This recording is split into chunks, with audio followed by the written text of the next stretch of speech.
ఈరోజు ఎంతో టేస్టీ అయిన ఆంధ్ర విలేజ్ స్టైల్ చేపల పులుసు ఎలా తయారు చేయాలో చూద్దాం. చూడండి, చూస్తుంటేనే నోరు ఊరిపోతుంది. మీరు ట్రై చేసి ఎలా ఉందో చెప్పాల్సిందే. ఎలా తయారు చేయాలో ఇప్పుడు చూసేసుకుందాం. మేము కేజీ చేపను తీసుకున్నాం. ఇలా చక్కగా ముక్కలు కొట్టించుకొని ఉంచుకోవాలి. పులుసు కాబట్టి ఇంత సైజు ముక్కలు అయితే బాగుంటాయి. చేసుకొని తలకాయ కూడా వేసుకుంటే రుచిగా ఉంటుంది.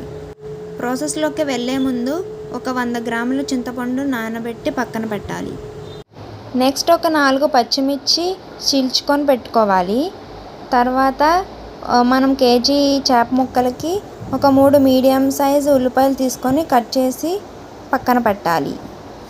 తర్వాత చేపల కూర వండుకునే గిన్నె స్టవ్ మీద పెట్టుకొని ఒక 100 గ్రాముల వరకు ఆయిల్ పోసుకోవాలి.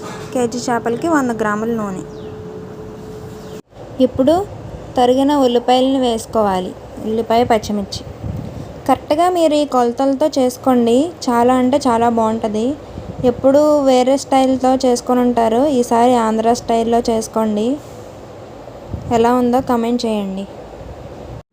తర్వాత 1/2 స్పూన్ పసుపు వేసుకోవాలి. నెక్స్ట్ ఒక 2 స్పూన్ల సాల్ట్ వేసుకోవాలి. అది హిమాలయన్ సాల్ట్ అండి, అందుకు అలా ఉంది. ఒకసారి కలిపేసుకుందాం. ఇప్పుడు మూత పెట్టుకొని ఉల్లిపాయలు మగ్గనివ్వాలి. ఉల్లిపాయలు వేగాక మూత తీసి ఒకసారి కలుపుకోవాలి. తర్వాత శుభ్రం చేసుకున్న చేప ముక్కలను ఒక్కొక్కటిగా వేసుకోవాలి. అన్నీ చక్కగా అందులో పెట్టేసుకున్న తర్వాత 2 టీ స్పూన్లు కారం వేసుకోవాలి. పులుపు, కారం, ఉప్పు అన్నీ సమానంగా ఉంటే ఈ చేపల పులుసు ఎంతో టేస్ట్గా ఉంటుంది. ఇప్పుడు నెమ్మదిగా ఒక్కొక్క ముక్కను తిప్పుకోవాలి. ఇప్పుడు ఒక్కసారి కలుపుతామండి మనం. మళ్ళీ ఇంకా అసలు చేపల ముక్కలను కదపకూడదు. జస్ట్ మనం ఆ గిన్నెని ఇలా చేత్తో తిప్పుకోవడమే. ఒకసారి చక్కగా అన్ని ముక్కల్ని తిరిగేసేసుకుందాం. ఇప్పుడు 2 గ్లాసులు నీళ్లు పోసుకొని మూత పెట్టుకొని ఒక 10 నిమిషాలు ఉడకనివ్వాలి. 10 నిమిషాల తర్వాత ఒకసారి గిన్నెని తిప్పుకోవాలి. తిప్పుకున్న తర్వాత ఇందులో చక్కగా గుజ్జు తీసి పెట్టుకున్న చింతపండు రసంని వేసేసుకోవాలి. వేసుకున్న తర్వాత ఒకసారి కలుపుకోవాలి.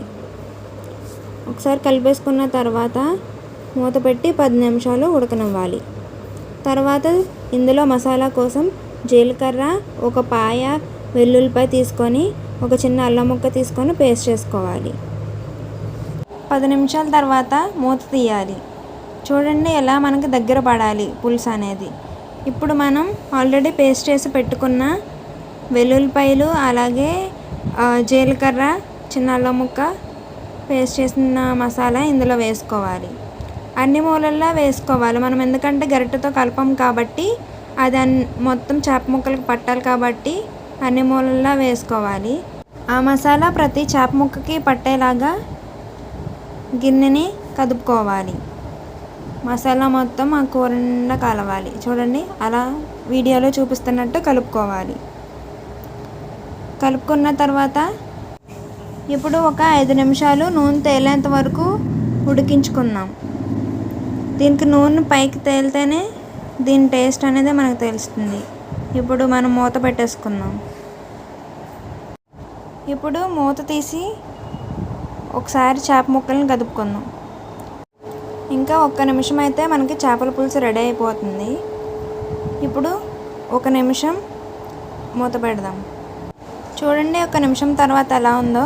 నూనె పైకి తేలి ఇలా ఉండాలి. ఇలా ఉంటే మన చేపల పులుసు రెడీ అయిపోయినట్టే. ట్రై చేసి చూడండి.